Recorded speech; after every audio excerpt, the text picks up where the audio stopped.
People think you have to have a six-figure salary income coming in at least every single year in order to reach FIRE, and that wasn't the case for us. In traveling, I saw how other countries and societies treated work, how in America, we are so focused on what you do and how that defines who you are. That's the reason we started in a low cost of living country, because it gave us a very good insight of where our money is going to get us.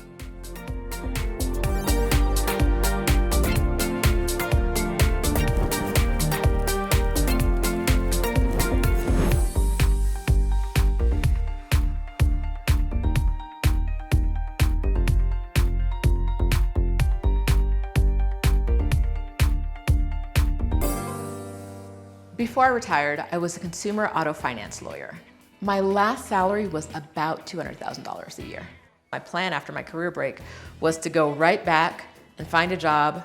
I'd be in a better mood and I'd go back to a different job and things would be fine. But traveling and seeing that the way we work ourselves to death in America is not common around the world made me realize that I could have a different life if I made the choice to have a different life.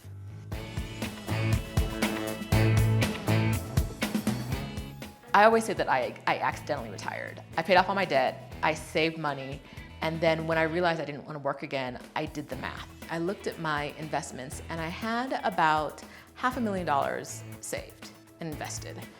And I knew I was going to get another like 150 in stocks from a company I used to work for. Because I knew I didn't want to go back to work, that was enough. It was enough for me to live comfortably in Mexico City or another country for a while. If I was in the US, would I have decided that was enough? Probably not. We had saved up $2.2 million and decided to travel the world in search of our forever home. I was a real estate agent and I had developed a small real estate team in the United States, Northern Virginia, DC metro area. I was in the telecom industry for over 20 years, did 4 years in the military and the Marines.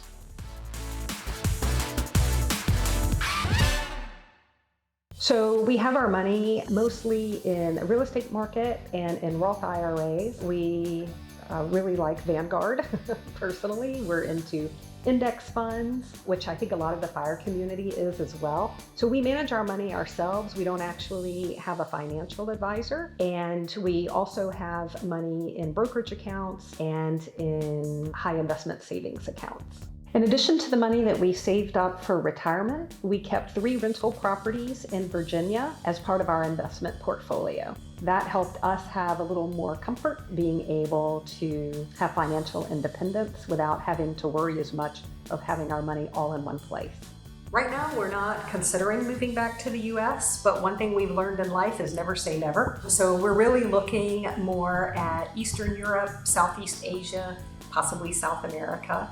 And we'll continue our journeys until we find our little piece of paradise.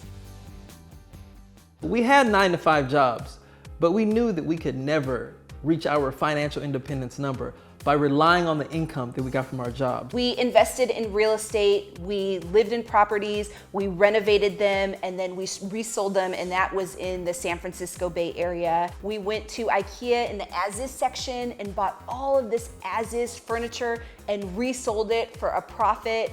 We were dumpster diving, getting wine crates from... Oh, we were doing everything imaginable because our 9-to-5 jobs weren't gonna get us there.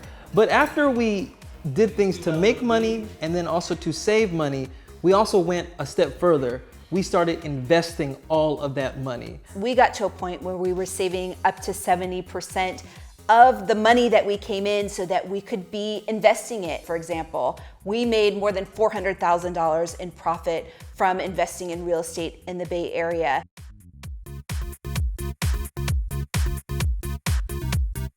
Something else that is just amazing about living here in Portugal and being early retired is that we get to take full advantage of the beautiful nature around us.